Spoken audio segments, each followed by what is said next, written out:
నమస్తే. శ్రీ గురుభ్యో నమః. శ్రీమాత్రే నమః. ఆదిత్యాయ చ సోమాయ మంగళాయ బుధాయ గురు శుక్ర శనిభ్యే రాహవే కేతవే నమః. శ్రీమాత్రే నమః. మనం ప్రతి మాసంలోనూ మాసఫలాలు పక్షఫలాలు చెప్పుకుంటూ ఉన్నాం. అందులో భాగంగా 2024 రెండవ పక్షం అయినటువంటి జనవరి 16 నుండి జనవరి 31 వరకు గోచార రీత్యా గ్రహ సంచారంలో ఉండడం వల్ల ఒక్కొక్క రాశి వారికి వారి యొక్క ఉద్యోగ వ్యాపార వివిధ రంగాల్లో, అంటే సినీ రంగం అవ్వచ్చు, రాజకీయ రంగం అవ్వచ్చు, ఇలా వివిధ రంగాల్లో ఉన్న వారికి వారి యొక్క ఆర్థిక స్థితి ఎలా ఉంటుంది, ఆరోగ్యం ఎలా ఉంటుంది, వారి యొక్క ప్రయాణ వ్యవహారాలన్నీ ఎలా ఉంటాయి అనే విషయాన్ని గోచార రీత్యా తెలుసుకోవడానికి ప్రయత్నం చేద్దాం. ముఖ్యంగా ఇప్పుడున్నటువంటి గోచార గమనం ఎలా ఉంది అని చూస్తే, మేషరాశిలో గురువు, కన్యారాశిలో కేతువు, తదుపరి వృశ్చిక రాశిలో బుధుడు, ధనుస్సులో శుక్రుడు కుజుడు, రవి మకరంలో, కుంభంలో శని. ఈ గ్రహస్థితిలో ఒక్కొక్క రాశివారికి వారి ఫలితాలు ఎలా ఉన్నాయో చూద్దాం. తదుపరి రాశి కర్కాటక రాశి. కర్కాటక రాశి వారికి కనుక మనం చూసినట్టయితే 8లో గురువు ఉన్నాడు.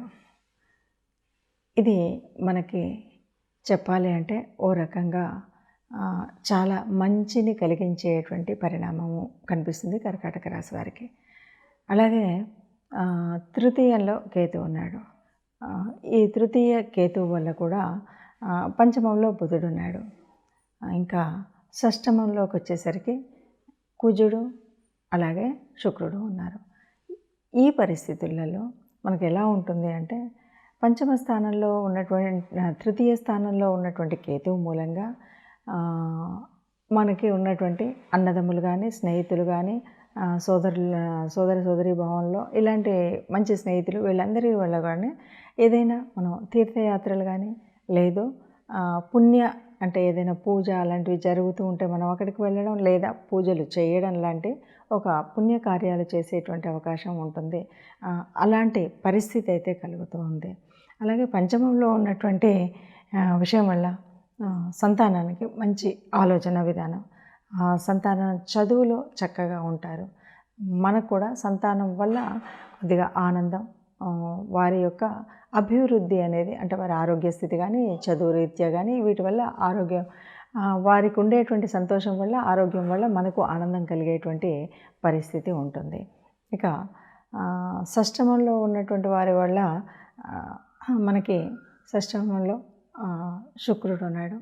ఈ పరిస్థితి వల్ల శుక్రుడు అంటే మనకు గురువు ఎలాంటి ఉపయోగాలు, ఎలాగైతే అన్ని రకాలుగా ఆనందాన్ని కలిగిస్తాడో శుక్రుడు కూడా అలాంటి సంతోషాలనే ఇస్తాడు, అలాంటి ఉపయోగాలనే ఇస్తాడు. అయితే ఇక్కడ కుజుడు ఉన్నాడు కాబట్టి ఇక్కడ కొద్దిగా ఏదైనా ప్రమాదాలు జరిగేటువంటి, అంటే మనం బండి మీద వెళ్తున్నప్పుడు పడిపోవచ్చు, అంతేకాదు కేవలం బండి మీదనే కాదు ఇంట్లో కూడా జారిపడవచ్చు. ఇలాంటివి చిన్నవి జరిగేటువంటి పరిస్థితి ఉంటుంది కాబట్టి ఈ విషయంలో జాగ్రత్తగా ఉండాలి. ఈ రాశి వారికి మొత్తంగా చెప్పాలి అంటే ఒక మిశ్రమ ఫలితంలాగా ఉంటుంది. కొద్దిగా చిన్న ప్రమాదం లాంటిది ఏదైనా జరగడం, మిగతా విషయాల్లో ఆర్థిక, కుటుంబ వ్యవహారాల్లో, వారు చేసేటువంటి వ్యాపారాదుల్లో అన్నింటిలో కూడా ఆనందాన్ని ఇచ్చేటువంటి పరిస్థితి కనిపిస్తుంది. ఏ చిన్న ఇబ్బంది కూడా మనకు ఉండకుండా ఉండాలి అంటే ముఖ్యంగా కుజగ్రహానికి సంబంధించినటువంటి స్తోత్రం చదవడం, ఇష్టదేవత ఆరాధన చేయడం, లేదా విష్ణుమూర్తికి సంబంధించినటువంటి ఏ దేవాలయంలోనైనా మనం ప్రార్థన చేయడం, లేకపోతే ఆ దేవాలయానికి వెళ్ళడం, అలాగే ఇంట్లో ఉంటే కనుక విష్ణు సహస్రం లాంటివి వినడం అనేటువంటిది చేసినట్టయితే ఈ కష్టంగా అనిపించకుండా పెద్దది చిన్న దెబ్బతో పోవడం లాంటివి జరుగుతూ సుఖంగా ఉండొచ్చు అని చెప్పచ్చు. ఇప్పటి వరకు మీరు తెలుసుకున్నటువంటి ఈ రాశి ఫలితం ఎలాంటిది అంటే, గోచార రీత్యా అంటే జన్మజాతకంలో మనకున్నటువంటి గ్రహాల యొక్క స్థితి, యుతి, దృష్టి వాటిని బట్టి ముఖ్యంగా కనిపిస్తున్నప్పటికీ కొంతవరకు మనకు మన జన్మజాతకం తెలియదు, లేదా ఈ వారం వరకే కదా అనుకున్నప్పుడు గోచార రీత్యా మనం చూస్తూ ఉంటాం. గోచార రీత్యా ఉన్నటువంటి వాటిని ఎగ్జాక్ట్గా యాక్యురేట్గా లేదు అనడానికి వీల్లేదు. ఎందుకంటే కేవలం 30-40% వరకే మనకు ఇది ఫలితం కనిపిస్తుంది. మనకు జన్మజాతకంలో కూడా ఈ గ్రహాలు ఇలాంటి పరిస్థితిలో ఉంటే అప్పుడు మనకు 100% కనిపిస్తుంది. లేదంటే 30-40 మనకు ఈ ఫలితాలు కనిపిస్తాయి.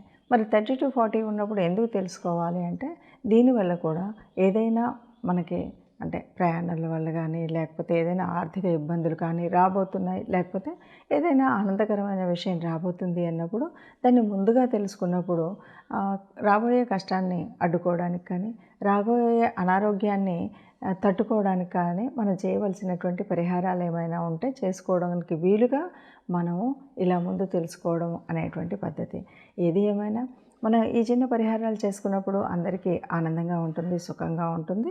జీవితకాలంలో కష్టం అనేది తప్పకుండా ఉంటుంది. అయినప్పటికీ ఆ కష్టాన్ని ఈజీగా మనం బయటపడేటువంటి ప్రయత్నమే ఈ గోచార రీత్యా మనం చెప్పుకునేటువంటి ఫలితాలు. అందరూ సుఖంగా ఉండాలి, అందులో మనం ఉండాలి, అందరం ఆనందంగా ఉండాలి. సర్వే జనా సుఖినో భవంతు. నమస్తే.